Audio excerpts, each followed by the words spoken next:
I'm going to go over the way that we do our billing. We have quite a few customers that are on e-bills now, so we use that through Square. But a lot of our older customers or customers who prefer to do things by mail, we do mailed invoicing. And on that is going to be our invoice right here. It's going to have all of our information. It's going to have the customer's information.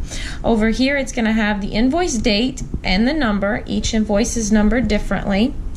Then we have our description of services and how much that service costs. At the very bottom of the invoice, it's going to have the payment due date.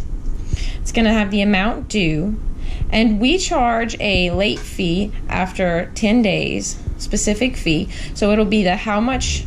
Down here is going to be how much the payment will be due if it's after this date. So they'll have both numbers on there so that they'll know if they're after the 10th, they'll have to pay more.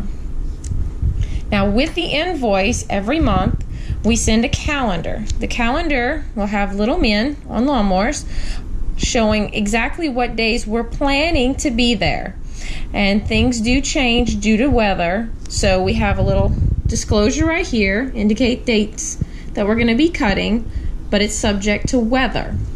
Now, on the very bottom of this, it's going to show our full year scheduled cuts. So it tells you if we schedule you for Tuesday, like this particular calendar is, then on Tuesdays, you'll have 5 cuts in May, but only 4 cuts in June. So it gives people the option to let us know if they have a party or they have some special event they need us to be there ahead of time. They can give us a call ahead of time. And right here we put our number again so that if they don't have it or they forget it, it's right there so that if there's a scheduling conflict, they can let us know ahead of time. We send all of our invoices out at the first week of a month so that people have plenty of time to send in the payment for the end of the month, and they have their schedule to give them an idea as to when we're going to be there. Again, subject to the weather.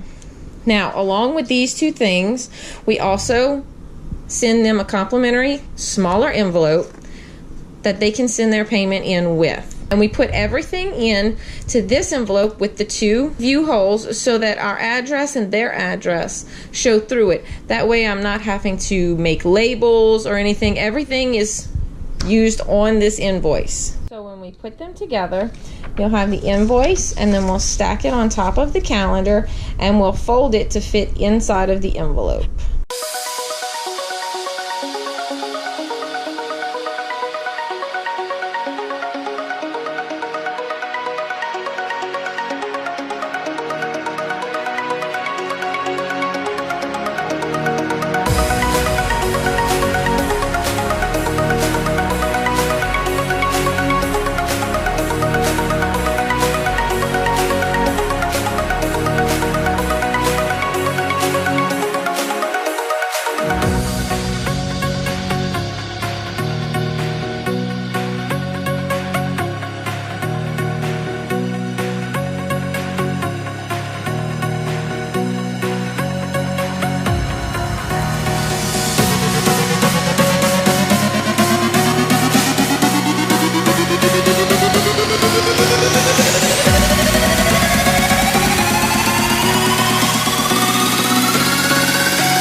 And there you go. Once everything is folded and put in the envelope, everything fits in the openings to where you see our address, which is the return address, and the customer's address below.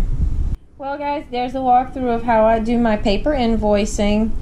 Everything is done through Word or Excel. All I do is change the date and the invoice all at once, and then once a month they go out. Thanks guys for watching. See you next time.